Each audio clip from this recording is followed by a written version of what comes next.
Bill signed into law by Georgia Governor Brian Kemp will add several new drugs to the list of Schedule I controlled substances in the state. WSAV's Christine Quayle spoke to one of the bill's sponsors about how this will affect law enforcement's ability to prosecute drug crimes. Yes, Tina, so there are 4 new substances that are now considered Schedule I in Georgia, which means they have no medical use but are highly addictive. Those just added are all fairly new, according to lawmakers, but now the law is catching up. It's a way for us to keep up with it and make sure that we've got the law covered, so whenever somebody's arrested for manufacturing or transporting some of this stuff, and especially trying to sell the stuff, then we want to make sure that they're going to pay for the crime.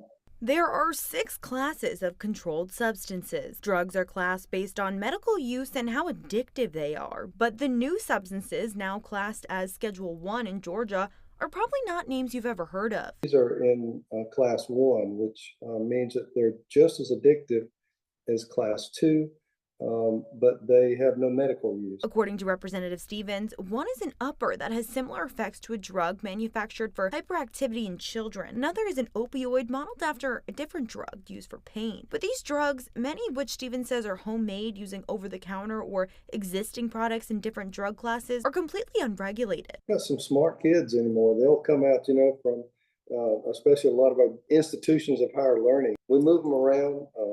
But these kids are smart, and we just try to stay ahead of the game. Unfortunately, the consequences for some can still be deadly. There is no second chance if you don't have a narcotic antagonist around, like a Narcan, to be able to block the effects of this stuff.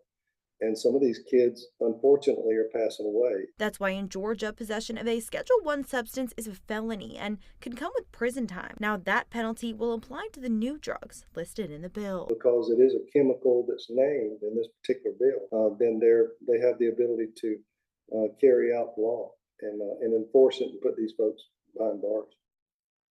Now, Stevens did say that medical professionals are always finding new uses for drugs that were previously classed higher, which now serve people with illnesses like depression or PTSD. He told me he even has legislation in the works for next session to fast track some of those for patients that need that. Christine Quayle, WSAV News 3, on your side.